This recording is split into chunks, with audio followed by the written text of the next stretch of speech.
यानंतर एक मोठी बातमी आहे। खराच्या नाशिक मधील कार्यालयासह तृप्त बाला बंगल्यातून शेकडो आधार कार्ड आणि पॅन कार्ड एसआयटीने जप्त केले। खरातनं या माध्यमातून आर्थिक व्यवहाराचं मोठं जाळं उभं केलं होतं। बनावट अकाउंट नंबर तसंच पतसंस्थांमध्ये शेकडो खात्यांवर स्वतःला नॉमिनी लावून खरातनं करामती केल्याचं उघड झालं आहे। अनेक खात्यांना मोबाईल लिंक आहे। खरात या आधार पॅन कार्डचा वापर बनावट बँक खाते उघडण्यासाठी करत होता। प्राथमिक तपासामध्ये 131 बनावट खाती पतसंस्थांमध्ये आढळलेली असली तरी अहिल्यानगर, नाशिक तसंच पुणे जिल्ह्यामध्ये अजून काही बनावट खाती खरातनं उघडल्याचा संशय आहे।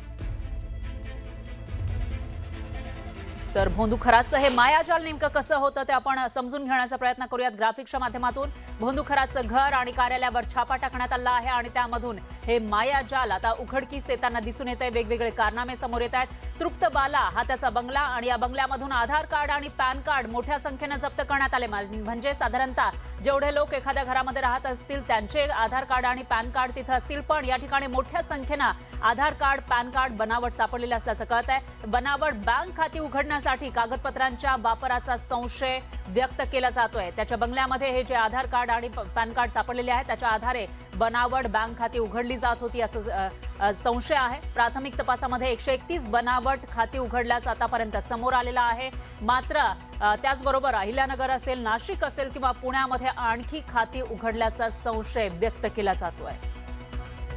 अनेक खात्यांचा भोंदू खरातचाच मोबाईल नंबर लिंक होता। अनेक खात्यांना अशीही माहिती याआधी समोर आलेली आहे। पतसंस्थांच्या खात्यांमध्ये भोंदू खरात स्वतःच नॉमिनी होता। म्हणजे शेकडो खात्यांचा नॉमिनी भोंदू खरात एकटा होता आणि तोच तिथं व्यवहार करत असल्याची माहिती ही समोर आली आहे। भक्तांकडून आधार आणि पॅनच्या झेरॉक्स घेण्याची त्याची पद्धत होती आणि याच झेरॉक्सचा वापर पुढे जाऊन तो बनावट खाती उघडण्यासाठी करत होता। तर पंटरांमार्फत भक्तांची वैयक्तिक माहिती त्यानं गोळा केली होती अशी ही माहिती समोर आलेली आहे आणि लोकांना टार्गेट करून फसवणूक केल्याचा अंदाज वर्तवला जातोय। पीडितेच्या जबाबातून धक्कादायक अशी माहिती आता समोर येताना दिसून येतेय। त्यामुळे पुढे नेमकं काय होणार ते बघावं लागेल। आणखी एक ब्रेकिंग न्यूज आहे। नाशिकमध्ये ईडीचं पथक दाखल झालं आहे। नाशिकच्या पोलीस अकादमी इथं ईडीचं पथक दाखल झालंय। याच ठिकाणी एसआयटी कडून भोंदू खरातची चौकशी सुरू आहे आणि तिथं आता ईडीचं पथक दाखल झालंय। खरातच्या मालमत्तांची ईडी चौकशी करणार असल्याचं कळत आहे। खरात विरोधामध्ये ईडी कडून मनी लॉन्ड्रिंगचा गुन्हा दाखल झाला आहे आणि खरातच्या मालमत्तांच्या कागदपत्रांची ईडी कडून तपासणी होणार आहे।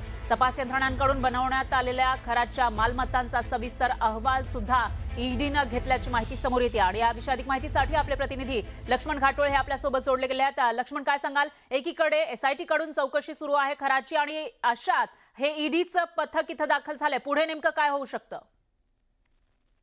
अशोक खरात प्रकरणामध्ये ईडीचं पथक जे आहे ते नाशिकमध्ये दाखल झालेलं आहे। अशोक खरातची या सगळ्या प्रकरणात ईडीकडनं देखील चौकशी केली जाणार आहे। अशोक खरातच्या माध्यमातून मोठ्या प्रमाणात आर्थिक व्यवहार झाल्याचं उघड झालेलं होतं। हा व्यवहार कोट्यावधी रुपयांच्या घरांमध्ये होता।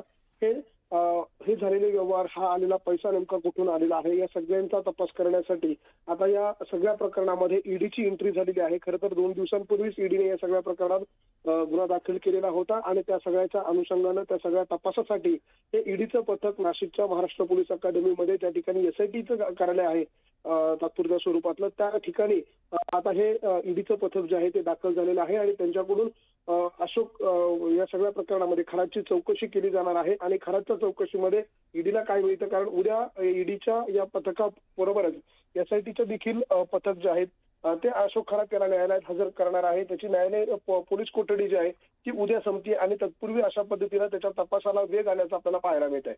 बरोबर आहे लक्ष्मण, धन्यवाद तुम्ही दिलेल्या या सविस्तर माहितीसाठी।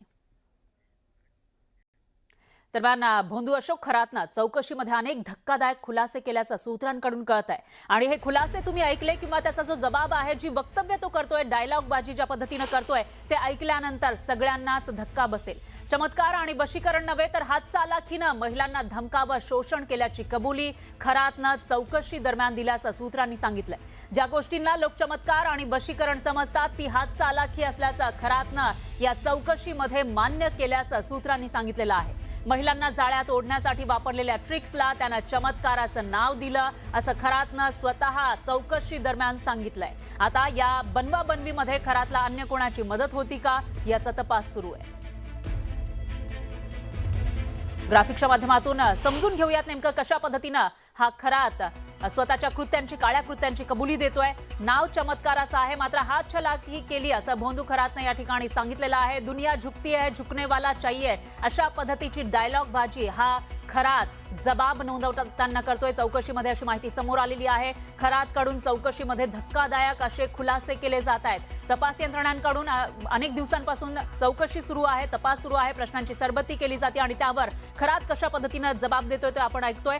चमत्कार, वशीकरण नव्हे तर हात चालाखीनं लोकांना फसवलं, महिलांचं शोषण केलं, अशी कबुली या खरातनं चौकशी दरम्यान दिल्याचं सूत्रांनी सांगितलेलं आहे। हात चालाखीनं फसवत महिलांचं शोषण केल्याचंही त्यांना यंत्रणांना सांगितल्याचं कळतंय। तर चमत्कार समजतात ती तर केलेली हात चालाखी आहे, म्हणजे लोकांना ते चमत्कार वाटतात, मात्र ही माझी हात चालाखी होती असं म्हणून या ठिकाणी त्यानं जबाब नोंदवल्याची माहिती समोर आली आहे। महिलांना जाळ्यात ओढण्यासाठी शक्कल वापरली होती, ट्रिक्स वापरल्या होत्या, अशी ही कबुली या खरातनं चौकशी दरम्यान दिल्याचं सूत्रांनी सांगितलंय। तर दुसरीकडे भोंदू अशोक खरातच्या मुलीची आज SIT चौकशी होणार असल्याची माहिती वरिष्ठ सूत्रांनी दिली आहे। खरातची मुलगी तृप्ता बालाच्या नावावर अशोक खरातनं कोट्यवधी रुपयांच्या जमिनी आणि स्थावर मालमत्ता खरेदी केल्याचं तपासात समोर आलं। त्यामुळे खरातच्या आर्थिक गैरव्यवहारांच्या चौकशीसाठी आज मुलीची चौकशी केली जाणार असल्याचं सूत्रांनी सांगितलेलं आहे। दरम्यान यानंतर दुसऱ्या मुलीची सुद्धा चौकशी केली जाणार असल्याचं कळतंय। त्यामुळे खरातच्या मुलींच्या चौकशीतून आता काय खुलासे समोर येणार हे पाहणं अत्यंत महत्त्वाचं असेल।